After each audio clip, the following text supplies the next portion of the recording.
লেখিকা মহুয়া রায়ের নিরালা আলয়। শ্রীমতীর ভোর হয় সূর্যোদয়ের সাথে সাথে। তখনও তার স্বামী বাড়িত বড় নাক ডাকছেন। ৫৮ শ্রীমতীর শরীর স্বাস্থ্য এখনও ভালো। রোগবালাই বাত বেদনা তার শরীরে দাঁত বসাতে পারেনি। উষাকালে চোখ খুলে বিছানায় উঠে বসেন শ্রীমতী। তারপর ইষ্ট দেবতার উদ্দেশ্যে একখানি প্রণাম নিবেদন করে দিন শুরু করেন। শ্রীমতীর সংসারটা ঠিক আর ৫ জনের সংসারের মতো নয়। বাড়িত বরণ আর শ্রীমতী মিলে একখানা মেস বাড়ি চালান। তবে যদি হক কথা বলতে হয় তবে এমনভাবে বলা উচিত, নিরালা আলয় নামের মেস বাড়িটিতে শ্রীমতীর ইচ্ছা ছাড়া একখানা পর্দাও নড়ে না এক চুল। আর বাড়িত বরণ মানে শ্রীমতীর স্বামীর ভূমিকা, তিনি মেসবাড়ির মালিক বটে, তবে মেসবাড়িটা ঠিক কিভাবে চলে তার কিছুই তিনি বোঝেন না। স্ত্রী যেটুকু কাজ করতে বলে সেটুকু কোনো ক্রমে করেই ভাবেন, উফ কি পরিশ্রম কি পরিশ্রম, কি যে দরকার পরের জন্য এত খাটুনি করার। নিরালা আলয় নামটি শ্রীমতী দিয়েছিলেন। নিঃসন্তান দম্পতি ৩০ বছর আগে মেসবাড়িটির পত্তন করেন। সেই থেকে শ্রীমতীর ধ্যান জ্ঞান নিরালা আলয়। বিয়ের পরই বুঝেছিলেন অল্প বয়সে বাবা মাকে হারিয়ে বিধবা এবং নিঃসন্তান পিসির কাছে মানুষ হওয়া বাড়িত বরণ বড়ই আয়েসি। পরিশ্রম বিমুখ মানুষটি পিসির আঁচলের তলায় থাকতে থাকতে লেখাপড়া যতটা করেছেন তার দৌলতে স্কুলের শিক্ষকতা দিব্যি পেতেন। কিন্তু পিসির অতি আদরে সে চেষ্টা করেননি। শ্রীমতীর পিসি শাশুড়ি বলতেন, আমার বাপের জমিদারি ছিল বুঝলি বউ, আমার একমাত্র ভাইপো কি কম সম্পত্তির মালিক রে, সে কেন মিছিমিছি পরের গোলামি করবে, আর তাছাড়া আমারও তো জমি জমা কম কিছু নেই, সেসবই তো বাড়ি দেরি, দেখে শুনে রাখতে পারলে আরও ২ পুরুষ বসে খেতে পারবে। সুতরাং বাড়িত বরণ বসেই খেতেন। বস্তুত শ্রীমতীর বাবা মেয়ের বিবাহ বাড়িত বরণের সাথে দিয়েছিলেন, কারণ বাড়িত বরণের পিসি যেচে শ্রীমতীকে বাড়ির বউ করেছিলেন তাই। শ্রীমতী ছোট থেকে বড্ড দজ্জাল, বড্ড মুখোরা। তার বাবা মায়ের মেয়েকে নিয়ে খুব চিন্তা ছিল। তারা ভাবতেন শ্রীমতী যদি বিয়ের পর শ্বশুর বাড়িতে মানিয়ে নিতে না পারেন। বিয়ের বয়স হয়েছে মেয়ের, এদিকে একমাত্র মেয়েকে আইবুড়ি করে রেখেছে দেখে সকলের মতো শ্রীমতীর মায়ের সইও সেই একই গঞ্জনা দিয়ে প্রস্তাব দিলেন, তোর মেয়েকে আমার ভাইপোর বউ করব। হ্যাঁ, বাড়িত বরণের পিসিটি শ্রীমতীর মায়ের সই। তবে সেক্ষেত্রে দীর্ঘ ২ দশক পর তাদের দেখা হয়েছিল কাশী বিশ্বনাথ মন্দিরে, আর সেই মন্দিরে দাঁড়িয়ে কথা দেওয়া। সেটা ছিল দুর্গাপুজোর পরপর কোনো সময়। ২ সইয়ের পৃথক পৃথক তীর্থ করতে গিয়ে ২ দশক পর পুনর্মিলন হলো। সঙ্গে উপরই পাওনা শ্রীমতীর বিবাহ প্রস্তাব আসা। অতএব সেই বছর ফাল্গুনে ৪ হাত ১ হলো। বছর ২-১ তারপর পিসি শাশুড়ির সাথে ঘর করা। তারপর তো তিনি গত হলেন। আর স্বামীর এই শুয়ে বসে কালহরণ সহ্য হলো না শ্রীমতীর। বললেন, বেশ তো, চাকরি না করো অন্য কিছু করো। বাড়িত বরণ বুঝেই উঠতে পারলেন না চাকরি ব্যতীত পুরুষদের আর কি করার থাকতে পারে। শ্রীমতী তখন প্রস্তাব দিলেন, এমন সদর জায়গায় এত বড় বাড়িটাকেই কেন্দ্র করে কিছু করা যাক। বাড়িত বরণ আকাশ পাতাল ভাবছেন তখন। এমন সময় শ্রীমতী ঘোষণা করলেন এই বাড়িকে তিনি মেস বাড়ি বানাতে চান। শুনেই তো বাড়িত বরণ চোটে লাল। বললেন, বলি পিসি, মরে গিয়ে তুমি সাপের ৫ পা দেখেছো? আমাদের এই পবিত্র বাড়িকে তুমি মেস বাড়ি বানিয়ে অপবিত্র করার তাল এঁটেছ। মেস বাড়ি বানাবো? বলি সাহস দেখো মেয়ে মানুষের। অজাত বেজাতের মানুষকে বাড়িতে ঢুকিয়ে তুমি বাড়িখানাকে বাজার বানাবে ভেবেছ? এত সাহস তোমার? দূর হয়ে যাও বাড়ি থেকে। যথারীতি শ্রীমতীর আত্মসম্মানে আঘাত লাগল, আর তিনি সেদিনই পতিগৃহ ত্যাগ করে পিতৃগৃহে রওনা দিলেন একা। শ্রীমতীর মা মেয়ের কাণ্ড দেখে কেঁদে ভাসালেন। শ্রীমতীর বাবা মেয়ের মাথায় হাত বুলিয়ে বোঝাতে চেষ্টা করলেন, বসত বাড়িতে মেসবাড়ি করে কেউ? আর মেসবাড়ি চালানোর কি মেয়েদের কাজ? সেখানে কত ধরনের পুরুষের আনাগোনা ঘটবে, বাড়ির আব্রু থাকবে না। এসব উল্টোপাল্টা ভাবনা কেন এলো তোর মনে মা? শ্রীমতী স্পষ্ট বলল, সে পুরুষ মানুষের এমন শুয়ে বসে দিন যাপন সহ্য করতে পারে না। শূন্য মস্তিষ্ক শয়তানের বাসা। কতদিন একজন মানুষ নিষ্কর্মা হয়ে বসে থাকতে থাকতে ভালো মানুষ হয়ে থাকতে পারে? এই তো পিসি শাশুড়ি চোখ বুঝতেই স্বামীটি যেই তার গৃহকর্তা হয়ে বসেছেন, অমনি বাড়িতে বন্ধুদের আড্ডা বসানো শুরু হয়েছে। তাদের সকলে যে ভালো মানুষ নয় তা শ্রীমতী বিলক্ষণ জানেন। এতদিন মাথার উপর পিসি আছে, শাসন করার কেউ আছে, এই ভয়টা মানুষটার ছিল। এখন তো নিজেকে রাজা মনে করছেন তিনি। সুযোগ বুঝে বন্ধুরূপী সুযোগ সন্ধানী যারা, তারা ওর টাকায় চা জলখাবারের শ্রাদ্ধ করতে করতে রাজা উজির মারছে। আর আজ এ টাকা ধার নিচ্ছে, কাল সে টাকা ধার নিচ্ছে। তারা যে সেসব ধার কোনো কালে ফেরত দেবে না তা তাদের দেখলেই বোঝা যায়। তোমার জামাই পড়াশোনা শিখলেও বুদ্ধিমান মোটেই নন। আমি অন্তরাল থেকে তাদের দেখে বুঝতে পারছি যে তারা ঠকানোর জন্যই বন্ধু সেজেছে। কিন্তু তোমার জামাই যে তা বোঝে না, এমনকি আমি বললেও সে কান করে না। উপরন্তু আমাকে সন্দেহ বাতিগ্রস্ত বলে। কিন্তু বাবা, তুমি তো বলো দান করা ভালো, তবে অতি কোনো কিছুই ভালো না। আমি সব দিক বিবেচনা করেই মেসবাড়ি পত্তনের কথা তুলেছি। আমি নিজে খেটে খুঁটে করে কমে বুঝিয়ে দিতে চাই, চাইলে একটা সুস্থ সুন্দর ঘরোয়া পরিবেশযুক্ত মেসবাড়ি চালানো যায়। তা তিনি তো আমার প্রস্তাব শুনে যা নয় তাই বললেন। আমি আর ও বাড়িতে ফিরব না বাবা। আমি সব কিছু সইতে পারি, অপমান সইতে পারি না যে বাবা। শ্রীমতীর বাবা বললেন, বেশ মা, তাই হোক, যেতে হবে না তোকে ও সংসারে ফিরে। মনে মনে বললেন, জামাইকে যতটুকু চিনেছি সে এলো বলে শ্রীমতীর হাতে পায়ে ধরে তাকে ফিরিয়ে নিয়ে যেতে। কিন্তু আমার কন্যাটি যা অভিমানী আর আত্মসম্মানী, সে ফিরলে হয়। হলো তাই। বাড়ির বরণের রাগ দুদিনে জল হয়ে গেল। তিনি শ্রীমতী কোথায় শ্রীমতী করতে করতে ছুটে এসে বউয়ের পায়ে পড়তে বাকি রাখলেন। শ্রীমতী কঠোর। বাড়ির বরণ তখন ঘোষণা করলেন, শ্রীমতী বাড়ি না ফিরলে তিনিও শ্বশুর বাড়ি থেকে নিষ্ক্রান্ত হয়ে সন্ন্যাসী হবেন। তাতেও যখন শ্রীমতীর কোনো ভাবান্তর হলো না, তখন তিনি বললেন, বেশ, তুমি যা বলবে তাই হবে, মেসবাড়ি হবে। এবার শ্রীমতী নড়ে চড়ে বসলেন এবং পরের দিন স্বামী গৃহে যাত্রা করলেন। এভাবেই শুরু। তবে শুরুটা বলাটা যত সহজ, পরিকল্পনাটাকে বাস্তবে রূপ দিতে আরও অনেকগুলো মাস শুধু নয়, বলতে গেলে প্রায় বছর ঘুরতে গিয়েছিল।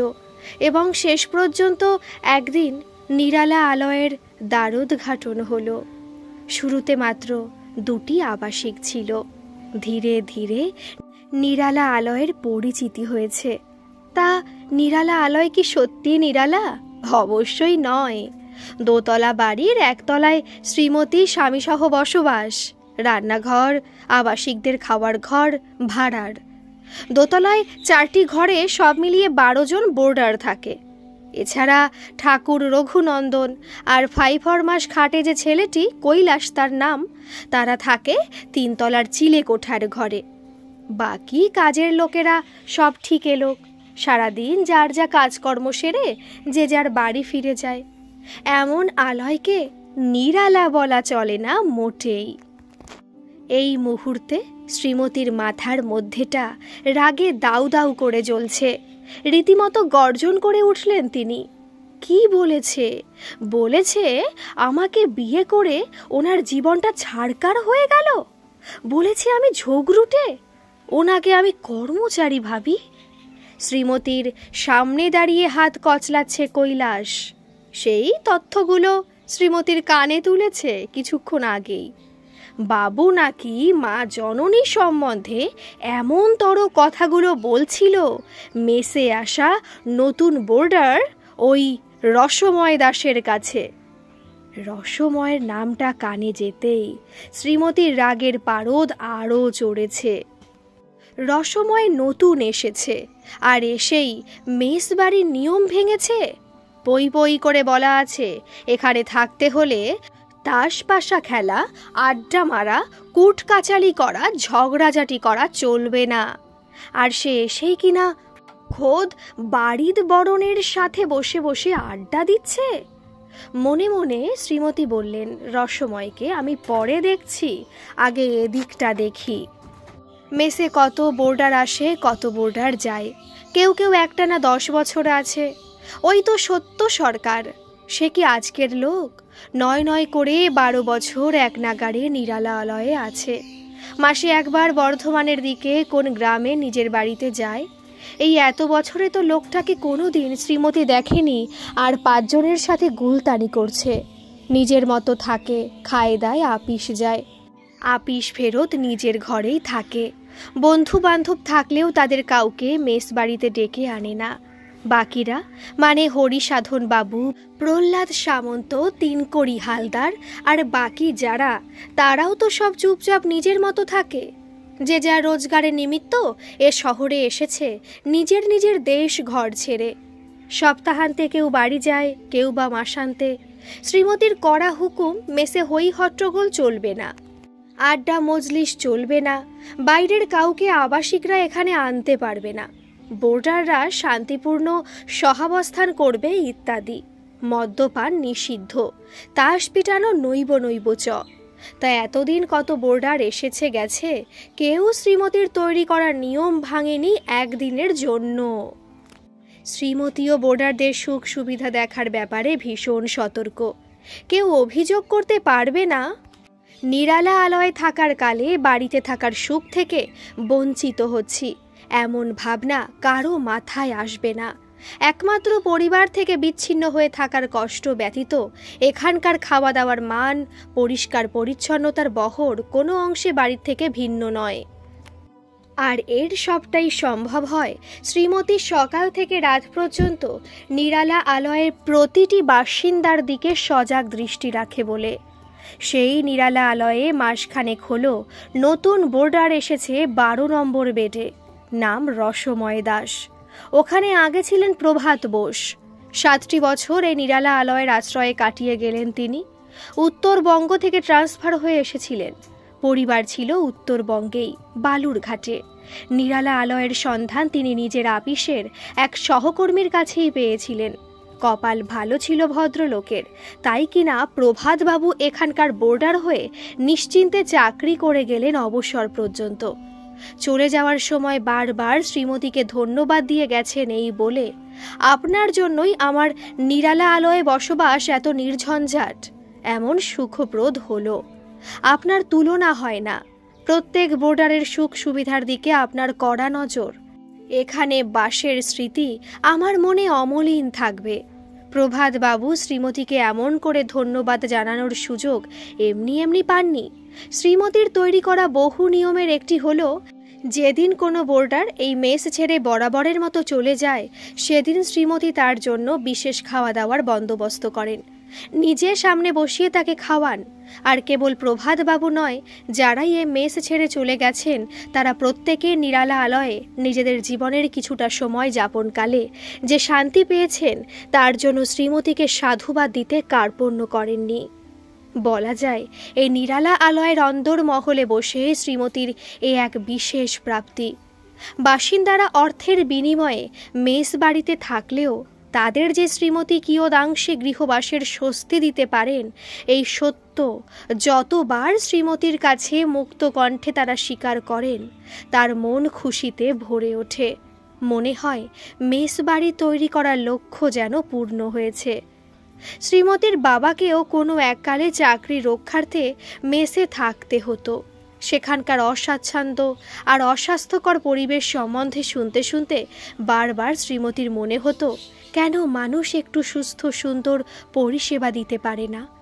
রাগ হতো তার খুব, যখন দেখত বাবা মেসে থাকতে থাকতে পেটের অসুখে ভুগছেন। বাড়িতে ফেরার সময় বাবা একগাদা ময়লা পোশাক নিয়ে ফিরেছেন। বাবার যে মেসে খুব খাওয়ার কষ্ট তা যখন শুনত শ্রীমতী, ওর খুব কান্না পেত। মনে হতো তাদেরকে ভালো রাখার জন্য বাবা কত কষ্ট করছেন। বাবার সেই কষ্টকর মেস বাড়ির জীবনটা স্মরণে রেখেছিলেন শ্রীমতী যখন তিনি স্বামীকে নিরালা আলয় স্থাপনে রাজি করালেন। আর তখনই তিনি সিদ্ধান্ত নিয়েছিলেন মেসের বোর্ডারদের কেবল খাওয়া দাওয়ার দিকটা দেখলে চলবে না, তাদের পরিচ্ছন্নতার দিকেও নজর দিতে হবে। সেই জন্যই শ্রীমতী মেসের জন্য একজন ধোপাও পর্যন্ত ঠিক করেছেন। রঘু, আগে রঘু আসতো সপ্তাহে একবার, এখন তার ছেলে মদন আসে। নিরালা আলয়ে থাকা খাওয়ার জন্য আবাসিকরা যে অর্থ ব্যয় করে, শ্রীমতীর সৌজন্যে তারা পরিষেবাও পায় যথাযথ। তাই জন্যই সকলে শ্রীমতীকে সাধুবাদ দেয়। এটুকুই শ্রীমতীর প্রাপ্তি, এতেই তুষ্ট শ্রীমতী। তবে স্বভাব গম্ভীর শ্রীমতীর তুষ্টিরাজ তার অভিব্যক্তিতে ধরা পড়ে না, বরং কেউ তার আদেশ অমান্য করলে বা কর্মচারীদের কাজকর্মের সামান্যতম ত্রুটি দেখলে শ্রীমতী রণচণ্ডী রূপ ধরেন। এই যেমন বারবার নিষেধ করা সত্ত্বেও তার স্বামীর ওই নতুন আসা বোর্ডারটির ঘরে গিয়ে গল্পগুজব করতে বসা, আর সেই সুবাদে তার কাছে নিজের স্ত্রীর নিন্দা করা ব্যাপারটা কানে আসতেই প্রচণ্ড চটে গেলেন শ্রীমতী। তৎক্ষণাৎ দুবদাব করে গিয়ে হাজির হলেন বাড়িত বরণের সম্মুখে। বাড়িত বরণ তখন ঘরে বসে মন দিয়ে সেদিনের বাজারের হিসাব লিখছেন। তিনি অসময়ে স্ত্রীকে ঘরে দেখে প্রমাদ গুনলেন মনে মনে। শ্রীমতীর মুখ দেখেই বোঝা যাচ্ছে রাগে গনগন করছে। বাড়িত বরণ মনে করার চেষ্টা করলেন কোথাও কিছু ভুল করে রেখেছেন কিনা তিনি। মনে মনে হিসাব করে দেখলেন শ্রীমতীর ফর্দ অনুযায়ী বাজারই তো করেছেন কৈলাসকে সঙ্গে করে। ধোপার সাপ্তাহিক প্রাপ্য হিসাব করেই মিটিয়েছেন। ইলেকট্রিকের বিল বাবদ দেয় টাকা কৈলাস জমা করে এসেছে। চালের দোকানে অর্ডার দিয়ে এসেছেন সামনের মাসের চালের বস্তা পাঠিয়ে দিতে। তবে তবে তবে তবে করে খোঁজাখুঁজি করতে হলো না। শ্রীমতীর কঠিন স্বর ভেসে এলো, পরের কাছে নিজের স্ত্রীর কথা বলতে লজ্জা লাগে না? বাড়িত বরণের ঘাম দিয়ে জ্বর ছাড়ল, হেসে ফেলে বললেন, ও এই কথা, আমি আসলে দোতলায় গেছিলাম সকলের খোঁজ খবর করতে। তা নতুন বোর্ডারটি ভারী রসিক, নামও রসময় আর কথাবার্তাতেও ভারী রসিক। বললে, কাকা বাবু, আপনি আর কাকিমা মিলে আমাদের মতো ঘর ছাড়াদের জন্য এমন আরামদায়ক একখানা আশ্রয়স্থল খুলেছেন বলেই না এখানে এসে বাড়ির আরামের অভাব বোধ করছি না, একমাত্র গিন্নির অভাবটাই যা। শুনে আমি বললাম, ওহে ভাইপো, গিন্নি দূরে আছেন ভালো আছো, মাসে একবার বাড়ি যাবে।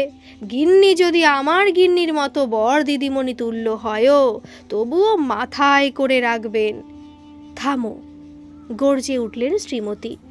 তারপরে আচমকা খুব শান্ত হয়ে গেলেন। শীতল স্বরে বললেন, আমি তোমাকে কর্মচারী মনে করি। বেশ, আজ এই মুহূর্ত থেকে নিরালা আলয়ের সব দায়িত্ব আমি ছেড়ে দিলাম। তুমি এই মেস বাড়ির মালিক, তুমি চালাও মেস বাড়ি, আমি ছুটে নিলাম। দুবদাব করে যেমন এসেছিলেন শ্রীমতী তেমনভাবেই ফিরে গেলেন। তবে সারাদিন যেখানে বসে কাজের লোকগুলোর ওপর নজর রাখেন সেদিকের ছায়াও মারালেন না। সোজা ঢুকলেন নিজেদের অংশের শোয়ার ঘরে, বালিশটা টেনে বিছানায় গড়িয়ে পড়লেন। দু চোখ দিয়ে তপ্ত অশ্রু নামল।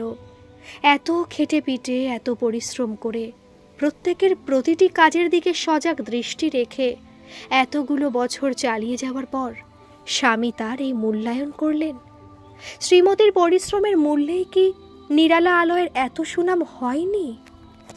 আর বাড়িত বরণ কেবল শ্রীমতীর বেঁধে দেওয়া কাজটুকু করে এই সুনামের মালিক হননি। বাড়িত বরণের মতো অকর্মাকে পথে আনতে গেলে ভালো কথায় সবসময় কাজ হতো কি? আজকে নিরালা আলয় থেকে বাড়িত বরণের কি রোজগার হয় না? কই, শ্রীমতী তো সেই টাকার থেকে নিজের শাড়ি গহনার জন্য একটি আধুলিও খরচ করেন না। হাতে একজোড়া শাখা পলাই তার চিরকালের গহনা।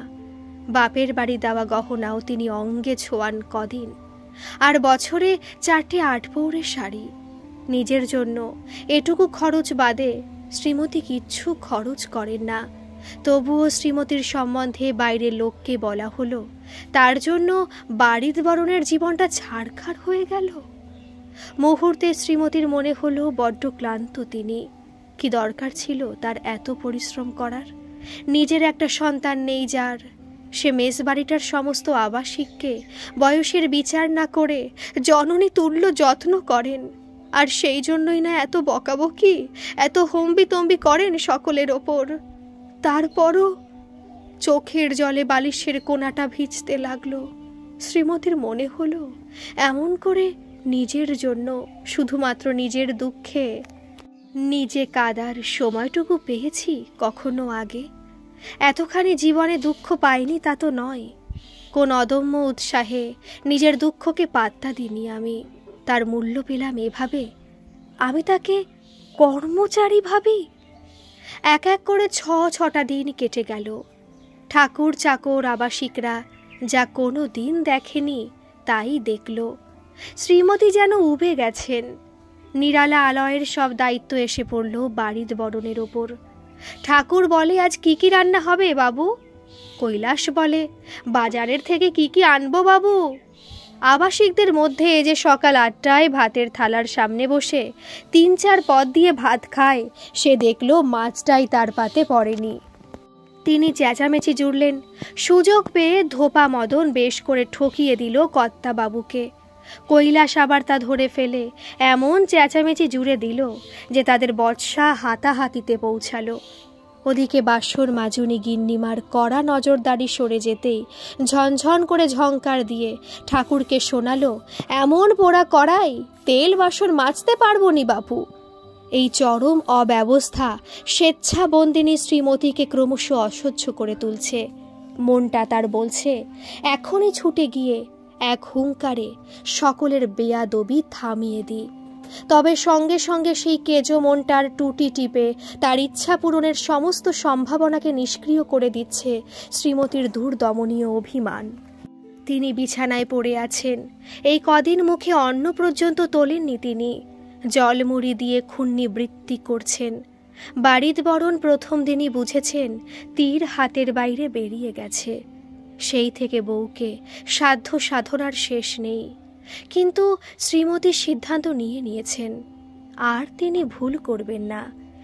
এই মেস বাড়ির কোনো দায়িত্ব আর তিনি নেবেন না। বাড়ির বরণ এও বলেছেন, তুমিই তো মেস বাড়ির পত্তন করেছ শ্রীমতী, এখন আমাকে গাছে তুলে মই কেড়ে নিলে হবে কেন?